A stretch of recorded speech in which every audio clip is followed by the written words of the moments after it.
रयत शिक्षण संस्थेच्या दादा पाटील महाविद्यालयाचा शैक्षणिक वर्ष 2024-25चा वार्षिक पारितोषिक वितरण समारंभ आज या ठिकाणी संपन्न होतो आहे। त्यानिमित्तानं मंचावर या ठिकाणी कर्जत तालुक्याचं भूषण असलेली तीन महत्त्वाची व्यक्तिमत्व या ठिकाणी स्थानापन्न झालेली आहे, ज्यामध्ये पोलीस महानिरीक्षक आदरणीय डॉक्टर जालिंदर सुपेकर साहेब असतील, वरिष्ठ पोलीस निरीक्षक सन्माननीय डॉक्टर संजय निंबाळकर असतील, ज्येष्ठ उद्योजक भाऊसाहेब जंजिरे असतील। त्याचबरोबरीनं या ठिकाणी मंचावर महाविद्यालय विकास समितीचे अध्यक्ष आणि रयत शिक्षण संस्थेच्या जनरल बॉडीचे सदस्य आदरणीय राजेंद्र तात्या फाळके, दुसरे ज्येष्ठ सदस्य आदरणीय बप्पाजी धांडे। त्याचबरोबरीनं या ठिकाणी मंचावर निंबाळकर साहेबांसमवेत आलेले श्री राजेंद्र तनपुरे, आपल्या महाविद्यालयाच्या माजी विद्यार्थी संघाचे अध्यक्ष सन्माननीय सुभाषचंद्रजी तनपुरे, बाळासाहेब दादा साळुंके, खजिनदार प्रकाश धांडे सर, सेवानिवृत्त ज्येष्ठ PI या ठिकाणी कैलासजी काळे साहेब, माजी विद्यार्थी संघाचे अनेक ज्येष्ठ सदस्य आहेत, ज्यामध्ये शशिकांत दादा पाटील आहेत, निर्मलाताई आहेत या ठिकाणी पाटील, गणेश जेवढे आहेत, रानमाळ मेजर आहेत, विजू काका आहेत, भैरवावाडीचे सरपंच या ठिकाणी शरद यादव आहेत, त्याचबरोबर तांदळे साहेब आहेत। या दोनही दिवस संपन्न होत असलेल्या वार्षिक पारितोषिक वितरण आणि मेरा रंगदे बसंती सांस्कृतिक कार्यक्रम याचे कार्याध्यक्ष की जे काही महिन्यानंतरच आपल्या सेवेतून निवृत्त होणार आहेत असे उपप्राचार्य डॉक्टर संजय ठुबे, त्याचबरोबरीनं श्री काळोखे, जिमखाना विभागाचे प्रमुख डॉक्टर संतोष भुजबळ, सांस्कृतिक विभागाचे प्रमुख डॉक्टर प्रमोद परदेशी, NCC विभागाचे प्रमुख commanding officer Sanjay Chaudhari, junior विभागाचे सर्व विभाग प्रमुख, त्याचबरोबरीनं क्रीडा विभाग प्रमुख कळू सर, संशोधन विभागाचे प्रमुख भदाने सर, गुणवत्ता कक्षाचे IPSCचे प्रमुख डॉक्टर संदीप पै, त्याचबरोबरीनं गुणवत्ता विभागाचे समन्वयक कोल्हे सर, अनेक मान्यवर नागरिक ज्येष्ठ बंधू भगिनी या ठिकाणी उपस्थित आहेत, माझे सर्व विभाग प्रमुख, उपप्राचार्य, विषय शिक्षक बंधू भगिनी आणि सर्वात महत्त्वाचं तुम्ही सर्व सन्मानित होणारे आणि त्यांचा सन्मानही पाहणारे तुम्ही सर्व लाडके विद्यार्थी बंधू आणि भगिनी। शैक्षणिक वर्ष 2024-25चा आलेख आपल्या अहवालातून कार्याध्यक्ष आपल्यासमोर मांडणारच आहे। मी फक्त 2च वाक्यामध्ये आपलं महाविद्यालय हा रयत शिक्षण संस्थेतलाच नव्हे तर एक महाराष्ट्रातला ब्रँड व्हावा यासाठी महाविद्यालयाच्या माध्यमातून ज्या वेगवेगळ्या प्रकारचे उपक्रम राबवले जात आहेत, रचनात्मक आणि गुणात्मक विकासाच्या अनुषंगाने आज महाविद्यालयाने जी एक उत्तुंग झेप घेतलेली आहे आणि नॅटच्या मानांकनामध्ये जे 7 क्रायटेरियाज असतात, ज्यामध्ये इन्फ्रास्ट्रक्चर पासून तर अगदी तुमच्या एक्सटेन्शन वर्कपर्यंत सर्व प्रकारच्या वेगवेगळ्या क्रायटेरियांमध्ये महाविद्यालयानं एक उत्तुंग कामगिरी बजावली आणि त्यामुळेच आपल्या महाविद्यालयाला नॅट मानांकनामध्ये भारतामध्ये 6व्या क्रमांकाचं, त्याचबरोबरीनं महाराष्ट्रात 3ऱ्या क्रमांकाचं आणि सावित्रीबाई फुले विद्यापीठात प्रथम क्रमांकाचं जे मानांकन प्राप्त झालेलं आहे, 4 पैकी 3.71 71 हा जो काही आपल्याला अत्यंत सर्वोत्कृष्ट असा CGPA मिळालेला आहे, की आपल्या महाविद्यालयाच्या गुणांकनानंतर आणि मानांकनानंतर अशा पद्धतीचा CGPA कोणालाही क्रॅक करता आलेला नाही आणि नजीकच्या काळात ती क्रॅक करण्याचीही शक्यता नाही. ह्या सर्व गोष्टींचं श्रेय सामूहिक प्रयत्नांना आहे. इथल्या विद्यार्थ्यांपासून, माजी विद्यार्थ्यांपासून तर अगदी CDC पर्यंत ते रयत शिक्षण संस्थेपर्यंत आणि समाज आणि नागरिकांपर्यंत अनेकांना याचं श्रेय जातं. आणि या सामूहिक प्रयत्नांची गोळागिरीच काय असेल तर आजच्या पारितोषिक वितरण आणि गुणगौरव समारंभामध्ये ज्यांना ज्यांना या शैक्षणिक वर्षातल्या कामगिरीबद्दल गौरवित केलं जाणार आहे त्या सर्वांची जर फक्त यादी पाहिलीच आहे तर देश पातळीपासून तर जिल्हा पातळीपर्यंतचे जवळजवळ 250 कला क्षेत्र, सांस्कृतिक क्षेत्र, संशोधन क्षेत्र, NCC, क्रीडा आणि अभ्यास यामध्ये 250 विद्यार्थी हे त्या दर्जाचे आहेत. आणि राहिलेले 125 विद्यार्थी हे लोकल ज्या आपल्या महाविद्यालयाच्या स्पर्धा होतात त्यात गुणांकन मिळवलेले आहेत. यादी फार मोठी आहे आणि सर्वांचा सन्मान होणं अपेक्षित आहे. आणि हा सन्मान अशा व्यक्तिमत्वांच्या हस्ते होत आहे. आज या ठिकाणी जी 3 व्यक्तिमत्व स्थानापन्न झाली आहेत ही 3ही व्यक्तिमत्व म्हणजे असं म्हटलं जातं की कर्जत असेल, जामखेड असेल, करमाळा असेल, हा जो पट्टा आहे हा पर्जन्य छायेखालचा पट्टा आहे. वर्षानुवर्ष दुष्काळी छायेत वावरणारा हा पट्टा आहे. पण इथल्या मातीत एक कस आहे, ही कसदार माती आहे आणि या कसदार मातीनं तितकीच कसदार व्यक्तिमत्व या महाराष्ट्राला दिलेली आहे. आणि अशी कसदार 3 व्यक्तिमत्व या ठिकाणी आज उपस्थित आहेत ज्यामध्ये पोलीस महानिरीक्षक आदरणीय डॉक्टर जालिंदर सुपेकर साहेब आहेत. दुसरं कसदार आणि जोरदार व्यक्तिमत्व म्हणजे आपल्या महाविद्यालयाची एक ॲसेट असलेलं, महाविद्यालयाचे माजी विद्यार्थी असलेलं दुसरं व्यक्तिमत्व आहे डॉक्टर संजय निंबाळकर जे आगरीपाडा पोलीस स्टेशनला वरिष्ठ पोलीस निरीक्षक आहेत. आणि तिसरं की ज्यांनी शून्यामधून एक नवं विश्व निर्माण केलं आणि एका छोट्याशा स्टार्टअप पासून आज मोठ्या उद्योगापर्यंत आपलं एक विश्व उभं केलं असे याच महाविद्यालयाची एक ॲसेट आणि माजी विद्यार्थी जे आहेत श्रीयुत भाऊसाहेब जंजिरे ही 3 मोठी व्यक्तिमत्व आज या ठिकाणी या निमित्तानं उपस्थित आहे. या सर्वांचं, आपणा सर्वांचं मी प्रथमतः शब्दसुमनांनी खूप खूप स्वागत करतो. मित्रहो, आलेले जे कोणी मान्यवर पाहुणे आहेत ते खरं तर आपल्या कुटुंबातले आहेत, आपल्या घरातले आहेत, आपल्या मातीतले आहेत. आणि बऱ्याचदा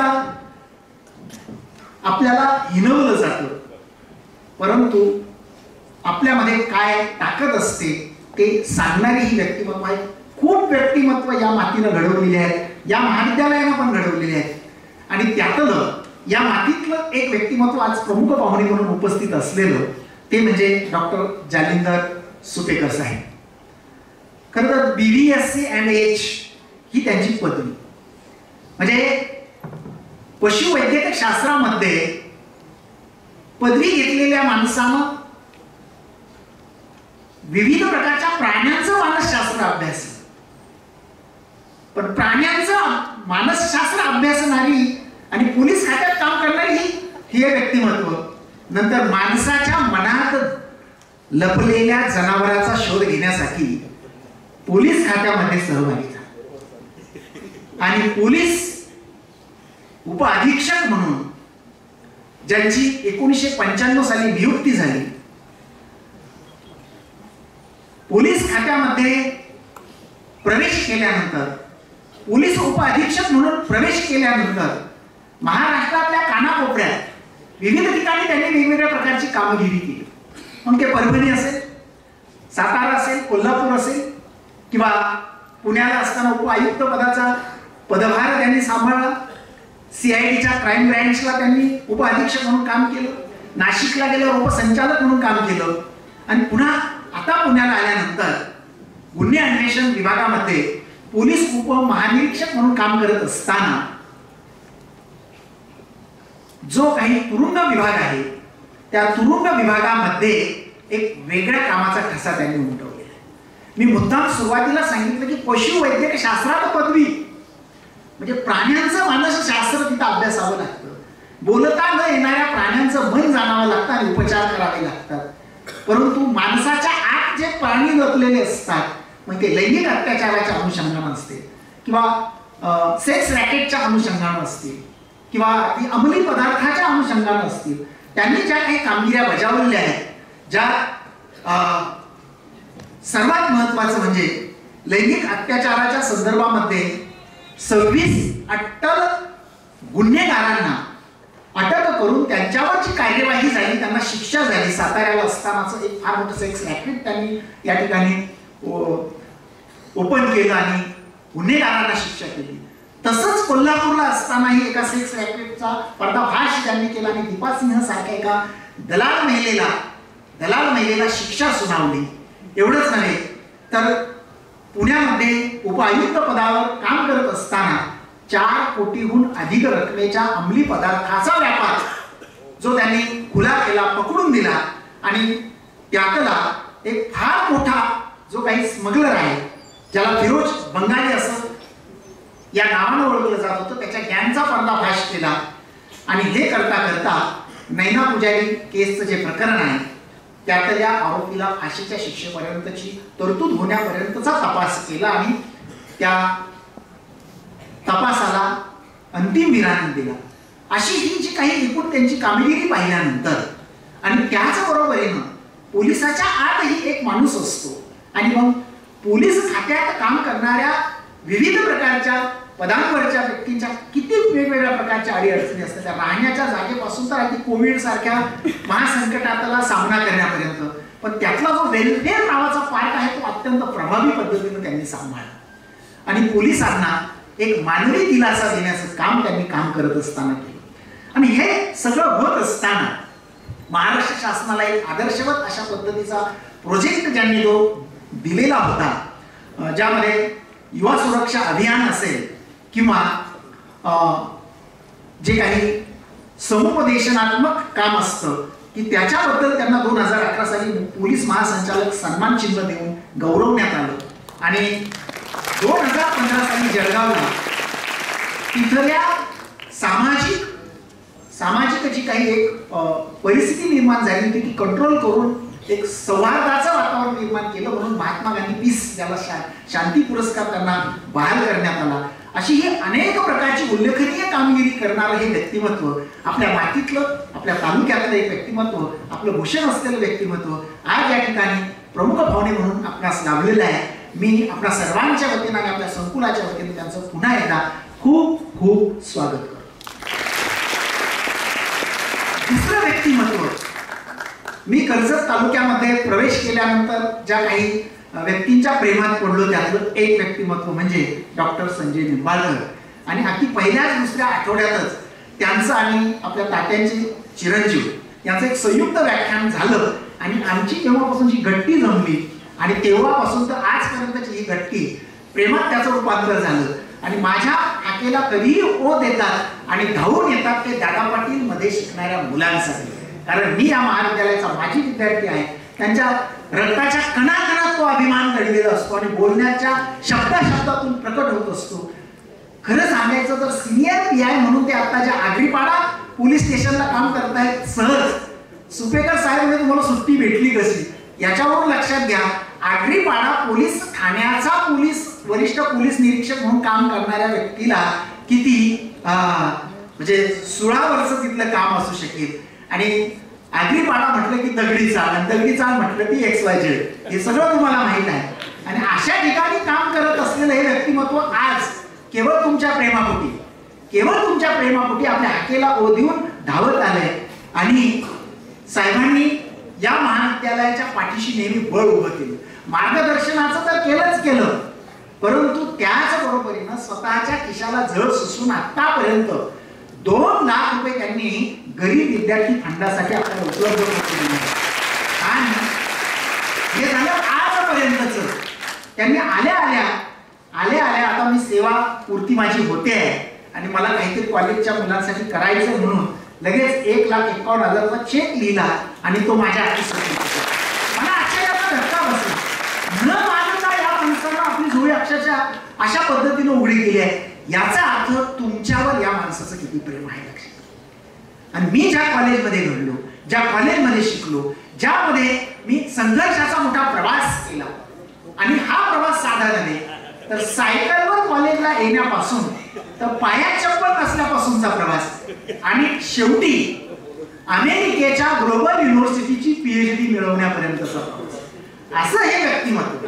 आणि त्यांचा आपण या ठिकाणी पुन्हा एकदा खूप खूप स्वागत करूया. मी या ठिकाणी त्यांचं सत्वसन्मानाने स्वागत करतो. आणि तिसरं व्यक्तिमत्व खरं तर काल अचानक एकदम भेट झाली. मला हीरक महोत्सवाच्या निमित्तानं आपल्या वडिलांना स्टेजवर घेऊन येताना पहिल्यांदा दिसले आणि काल आम्ही 2 महिन्यानंतर खूप वेळा जायचं काल गेल्यानंतर आता काल त्यांच्या प्रेमात पडलो. असं तिसरं व्यक्तिमत्व म्हणजे आपल्या महाविद्यालयाचं माजी विद्यार्थी भाऊसाहेब जंजिरे. मला काहीच माहित नाही, मला फक्त एवढंच कळलं आपले बाळासाहेब दादा आणि प्रकाश दांडे यांनी सहज फोन केला की असा कार्यक्रम आहे माजी विद्यार्थ्यांसाठी आपली माध्यमातून आम्ही गरीब विद्यार्थी फंडासाठी हे करतोय, तर एखादा ₹1,00,000 तुम्ही कराल का? ते म्हणे 2 लाख. त्यांनी त्यावेळेस 2 लाखाचा चेक पवार साहेबांच्या हस्ते आपल्याला सुपूर्द केली. मी या ठिकाणी पैशात हे मोजत नाही. माणसं खूप असतात ज्यांच्याकडं संपत्तीची लयलूट असते, पण संपत्तीची लयलूट असताना सुद्धा ₹1 खिशातून न काढणारी माणसं असतात. आणि हे व्यक्तिमत्व संघर्षातून घडलेलं व्यक्तिमत्व आहे. मी काल त्यांच्या कंपनीला भेट गेल्यानंतर त्यांची इनोव्हेशन पाहिलं. अरे दादा पाटील महाविद्यालयाचे विद्यार्थी, एवढं इनोव्हेशन त्यांच्याकडे आहे. आणि जे इनोव्हेटिव्ह प्रोग्राम त्यांनी राबवले आहे, सॅनिटरी पॅडच्या संदर्भातलं त्यांचं प्रॉडक्ट पाहिलं, त्याचबरोबर कोरोना किलर नावाचं एक प्रॉडक्ट पाहिलं की जगातलं एक टॉपचं आणि 1 नंबरचं प्रॉडक्ट त्यांचं पाहिलं. त्याचबरोबर विकलांग माणसांना आधार देणारं केंद्र पाहिलं. अष्टांग काहीतरी त्याचं नाव पाहिलं होतं. मी म्हटलं हे फारच आपलं व्यक्तिमत्व दिसतं. आणि ओला कचरा सुका कचराचं प्रॉडक्ट त्यांचं पेटंट अख्ख्या देशातच स्वीकारलं. हे सगळं एक जादूगारासारखं पोतडीतून त्यांनी काढून माझ्यापुढे ठेवल्यानंतर मला धक्का बसला.